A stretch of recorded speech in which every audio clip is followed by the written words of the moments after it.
আমাদেরকে প্রথম প্রশ্ন যেটা করা হয়েছিল বলা হচ্ছে দ্বিতীয় ও তৃতীয় আইসোটোপের প্রকৃতিতে দ্বিতীয় ও তৃতীয় আইসোটোপের শতকরা পরিমাণ নির্ণয় করতে। তো তিনটা আইসোটোপ দেওয়া আছে, এর মধ্যে এক নাম্বারটা প্রকৃতিতে পাওয়া যায় 99.98%। তাহলে দেখো তিনটা মিলে এখানে যে তিনটা আছে হাইড্রোজেন, এটার ভর হচ্ছে 1, তারপরে এটার ভর হচ্ছে 2 দ্বিতীয়টা, আর তৃতীয় যেটা দেওয়া আছে সেটা হচ্ছে কি 3। এখন তিনটা না, এই তিনটা আইসোটোপ মিলে কিন্তু টোটাল 100% হবে, টোটাল হবে 100%। এটা যদি দুইটা আইসোটোপ থাকে, যেমন আমি এই কার্বনের কথা যদি বলি, কার্বনের সম্ভবত দুইটা আইসোটোপ নাকি, কার্বন একটা 14 আর একটা 16, তাহলে প্রকৃতিতে কার্বনের দুইটা আইসোটোপ মিলে টোটাল হবে কত 100%। তাহলে সেই অনুযায়ী এই তিনটা মিলে হবে 100%। এই 100% এর মধ্যে এক নাম্বার যে আইসোটোপটা আছে হাইড্রোজেনের, এটাই আছে কত 99.98%। তাহলে আর বাকি রইল কতটুকু? বাকি যতটুকু আছে এটা হচ্ছে 0.02 হবে। 0.02% পাওয়া যায় কি এই দুইটা মিলে।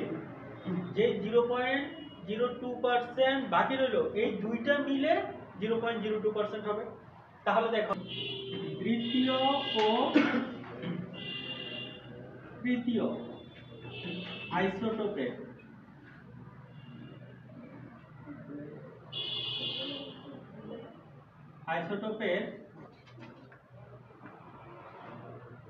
শতকরা অথবা মোট প্রাপ্তি,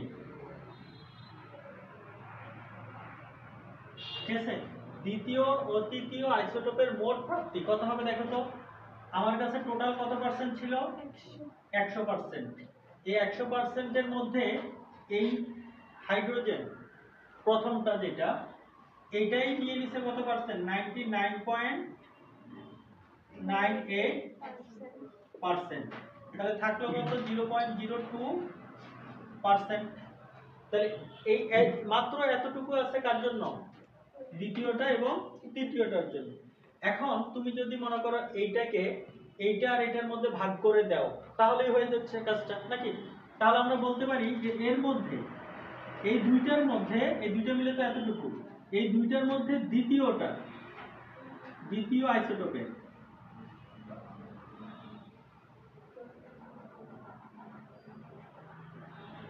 আইসোটোপের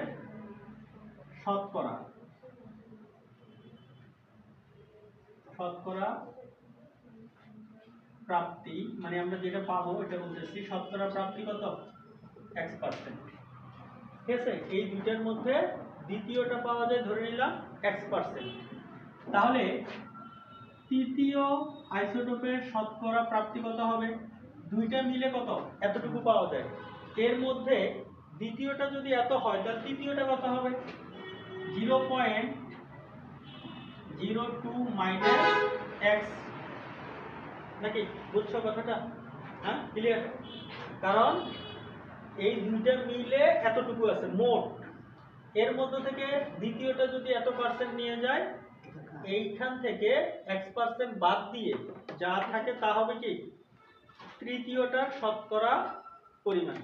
বোঝা গেছে কথা? এবার দেখো এদের আরেকটা মান দেওয়া আছে প্রশ্নের মধ্যে, এদের একটা মান দেওয়া আছে। দেখো যে এদের গড়, হ্যাঁ, গড় আপেক্ষিক পারমাণবিক ভর 1.00025। এটা গড় আপেক্ষিক পারমাণবিক ভর 1.00025। ঠিক আছে? এই আইসোটোপ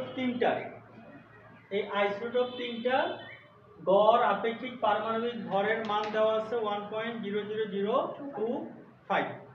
তো আমরা এই গড় আপেক্ষিক পারমাণবিক ভর বের করার একটা সূত্র জানি। সেটা কি? সেটা হচ্ছে গড় আপেক্ষিক পারমাণবিক ভর ইকুয়াল টু, নিচে একটা 100 থাকে, এবং দেখো প্রথমটার শতকরা পরিমাণ কত? 99 এত পার্সেন্ট, তার সাথে এটার ভর কত, আইসোটোপটার ভর কত 1 প্লাস, এরপরে দ্বিতীয়টা প্রকৃতির শতকরা কতটুকু পাওয়া যায়,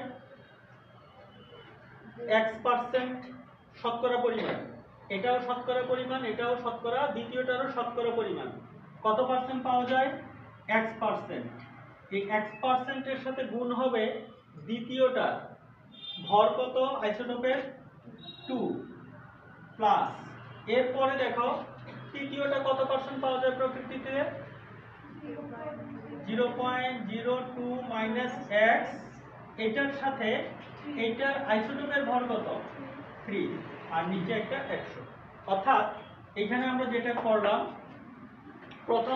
প্রথমটার শতকরা পরিমাণ আইসোটোপের ভর, দ্বিতীয়টার শতকরা পরিমাণ আইসোটোপের ভর, তৃতীয়টার শতকরা পরিমাণ আইসোটোপের ভর, এবং সবগুলোকে আমরা কি করলাম, যোগ করলাম, তিনটা যোগ করে 100 দিয়ে ভাগ। এখন দেখো এই যে গড় আপেক্ষিক পারমাণবিক ভর, এই মানটা বের করার জন্য আমরা এই সূত্রটা লিখছি, কিন্তু এই মানটা আমাদেরকে দিয়েই দিচ্ছে, তার মানে এটা বের করতে হবে না, বের করতে হবে কিসের মান, x এর মান। তাহলে সেক্ষেত্রে আমরা লিখতে পারি 1.00025 ইকুয়াল টু, এদিকে 100, এটা যদি গুণ করি তাহলে কত পাবো, এটাই x এর সাথে যদি এটা গুণ করি তাহলে 2x, এরপরে 3 যদি এটার সাথে গুণ করি তাহলে কত হবে দেখো তো, গুণ করো, সম্ভবত 6 মাইনাস 3x, করছো, গুণ করছো, ঠিক আছে তো না? আচ্ছা, এবার কি করতে পারি আমরা, এটার সাথে এটা গুণ করতে পারি না, যদি এটার সাথে এটা গুণ করি তাহলে আসবে 100.025 ইকুয়াল টু, এখানে x ছাড়া কারা কারা আছে দেখো তো, এইটা আর এইটা যোগ করে ফেলো, এটা আর এটা যোগ করো, x ছাড়া,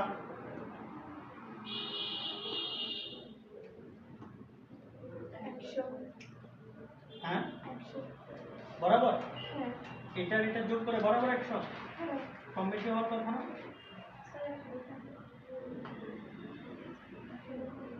এই তাহলে আমরা কত পাইলাম, এটা পাইলাম নাকি, আর এই যে 2x মাইনাস 3x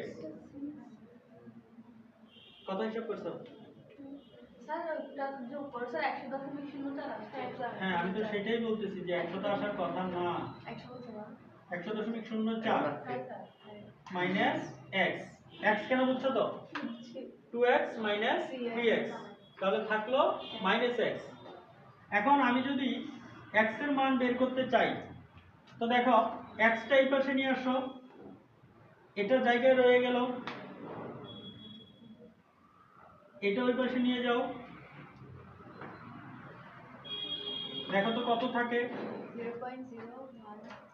0.015, তাহলে এই যে এটা কত পার্সেন্ট, x এর মান কত পার্সেন্ট, 0.015%, তার মানে এই যে দ্বিতীয় যে আইসোটোপটা আছে হাইড্রোজেনের, এটার প্রকৃতিতে শতকরা পরিমাণ আছে কত 0.015%, তাহলে তৃতীয়টা কতটুকু হবে, তৃতীয়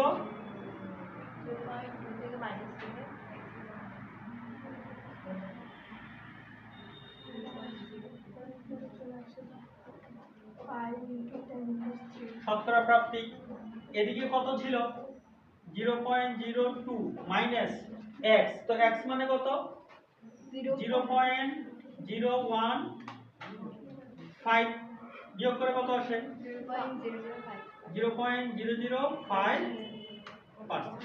তাহলে দেখো প্রকৃতিতে, হ্যাঁ ঠিক আছে, প্রকৃতিতে তৃতীয়টা পাওয়া যাবে 0.005% এবং দ্বিতীয়টা পাওয়া যাবে 0.015%, আর প্রথমটা তো বলেই দিচ্ছে। তো তুমি এই তিনটাকে যোগ করে দেখো, দেখবা যে 100 হবে, এই তিনটাকে যোগ করে দেখো, 0.005 প্লাস 0.012 প্লাস তৃতীয়টা কত ছিল, এই প্রথমটা এটা, এই সবগুলোকে যোগ করে তুমি দেখবা যে কি আসছে 100% আসছে।